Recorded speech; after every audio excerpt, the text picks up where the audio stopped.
সহিহ মুসলিমের হাদিস, মুসনাদ আহমদে। জাহির আন্না হাযা আমুন, সবার জন্য, যে কোনো ইহুদি নাসারার ক্ষেত্রে। ওয়াখতালাফির রাদ্দ আলাইহিম, জবাবের ক্ষেত্রে, জবাব দেওয়া যাবে কিনা, সালাম তো দেওয়া যাবে না কিন্তু জবাব দেওয়া যাবে কিনা, এই ক্ষেত্রে ইখতিলাফ রয়েছে। ওয়াসসাওয়াব উজুবহু, লেখক বলছেন সালামের জবাব দেওয়া উচিত অমুসলিম হইল, কারণ সে যদি সততার অন্তরে সততার সাথে সালাম দিয়ে থাকে, সে আপনাকে নিয়ে উপহাস ঠাট্টা করছে না, হ্যাঁ, অথবা বদদোয়া করছে না, যেমন নবী সাল্লাল্লাহু আলাইহি ওয়াসাল্লামের জন্য বদদোয়া করতো, হ্যাঁ, কেরা এই ইহুদিরা, আসসালামু আলাইকুম মানে মরণ হোক, সেই জন্য ওয়ালাইকুম বলা হয়েছে। ওয়ালাইকুম এমনি শিক্ষা দেওয়া হয়নি আমাদেরকে, বরং আমাদের শিক্ষা দেওয়া হয়েছে সে যদি ভালো নিয়তে বলে তুমি তাকে ভালো দোয়া দাও। কিন্তু সালাম মানে কি জান্নাত নয়, সালাম মানে হেদায়েত, সালাত মানে দুনিয়ার সুখ শান্তি, আমার সাথে ভালো আচরণ করছে, তুমিও সুখে থাকো আমি সুখে থাকি, এইরকম দোয়া কাফেরকে দেওয়া জায়েজ রয়েছে। আর হেদায়েত ছাড়া সুখী কিসের, ওই দিনের সুখ, হেদায়েতের দোয়া হলো তার জন্য। বলছেন অল ফারকু বাইনাহু বাইনা আহলিল বিদআহ, হ্যাঁ আচ্ছা, বেদাতিকে যে সালাম দেওয়া সালাফে সালেহ নিষেধ করেছেন, তো বেদাতির চাইতে খারাপ কাফের নয় কি, না বেদাতিরা কাফের চাইতে খারাপ, এটা কাউকে সংশয় হতে পারে, উত্তর দিচ্ছেন বেদাতিদের ক্ষেত্রে যেহেতু শরীয়তের বিধান আন্না মামুরুনা বিহাজরিহিম, যে বেদাতিদেরকে পরিহার করতে হবে, হ্যাঁ, তাদের সাথে সম্পর্ক ছেদ করার নির্দেশ দেওয়া হয়েছে। কেন?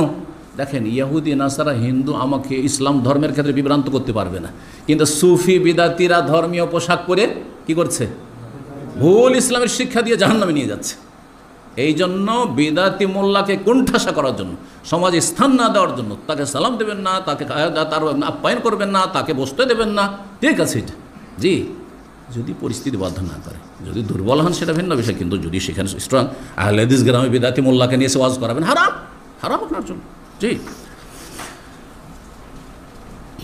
বলছেন নবী সাল্লাল্লাহু আলাইহি ওয়াসাল্লাম থেকে আরও প্রমাণিত যে নবী সাল্লাল্লাহু একবার মজলিস অতিক্রম করছিলেন, সেখানে আখলাতু মিনাল মুসলিমিন ওয়াল মুশরিকিন, মুসলিম ছিল মুশরিক ছিল, সবাইকে সালাম দিয়েছেন। তাহলে বোঝা গেল দলবদ্ধ থাকে আর মিক্সচার যদি থাকে মুসলিম অমুসলিম, আপনি সালাম দেবেন ভালোভাবে, কারণ শুধু কাফেরকে সালাম দিচ্ছেন, আপনি মুসলিমকে সালাম দিচ্ছেন, এদেরকে সালামের নিয়ত করছেন, আসসালামু আলাইকুম বলবেন, ওই মদিনার ঘটনা, হাদিস সহিহ বুখারী মুসলিমের হাদিস এটি।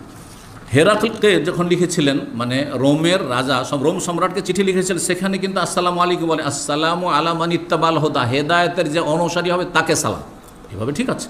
অমুসলিমকে বলেন তুমি যদি হেদায়েতের অনুসরণ করো তাহলে তোমাকে সালাম, না সালাম নয়। ওয়ায়ুযকারু আনহু নবী সাল্লাল্লাহু আলাইহি ওয়াসাল্লাম থেকে আরও প্রমাণিত তুজদি আনিল জামাতে, এক দল যদি থাকে একজন দুজন সালাম দেওয়া যথেষ্ট, সালামের জবাবের ক্ষেত্রে সবাই জবাব দিতে হবে ফরজ নয়, উত্তম এটি।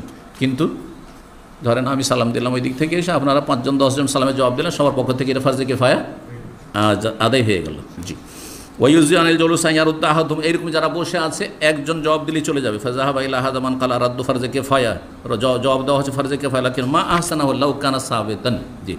যাই হোক, এতে এই মর্মে যে হাদিস বর্ণনা করা হয়েছে দলিল, সেটিতে একটি সাঈদ বিন খালিদ রয়েছে, ইমাম আবু যুরা তাকে দুর্বল বলেছেন, আবু হাতেম বলেছেন এইরকমই দুর্বল। ও কানা মিন হাদিহি, নবী সাল্লাল্লাহু আদর্শ ইযা বালাগাহু আহাদুন আসসালাম আন গায়রি, কারো সালাম যদি কেউ পৌঁছাইতো নবী সাল্লাল্লাহু আলাইহি ওয়াসাল্লামকে, ইয়ারুদ্দা আলাইহি ওয়া আলাল মুবাল্লিগ, সালাম দিতেন যে বহন করে নিয়ে আসলো আর যার সালাম নিয়ে আসলো, তাহলে কি বলতে হবে জানা আছে? আপনাকে অমুক সালাম দিয়েছে, সালামের জবাব কীভাবে দেবেন? একজন কে বলবে? ওয়ালাইকা ওয়া আলাইহিস, ওয়ালাইকুম তো তোমারই হয়ে গেল, ওয়ালাইকা ওয়া আলাইহিস সালাম, ওয়ালাইকা মানে তোমার ওপর, ওয়ালাইহি মানে ওর ওপর যে পাঠিয়েছে, জি, ওয়ালাইহিস সালাম বলছিলেন, ওয়ালাইকা ওয়া আলাইহিস সালাম, জি, এভাবে দিতেন। ওমিন হাদিহি, নবী সাল্লাল্লাহু আলাইহি ওয়াসাল্লাম আদর্শ তারকুস সালাম ইবতিদাআন ওয়া রাদ্দান আলা মান আহদাসা হাদাসান হাত্তা ইয়াতুব, কোনো যদি পাপী জানতেন যে পাপ করেছে, কবিরা গুনাহ করেছে জানতেন, তাহলে নবী সাল্লাল্লাহু আলাইহি ওয়াসাল্লাম সালাম দিতেন না, আর সালামের জবাবও দিতেন না, পানিশমেন্ট স্বরূপ, যতক্ষণ তওবা না করতেন।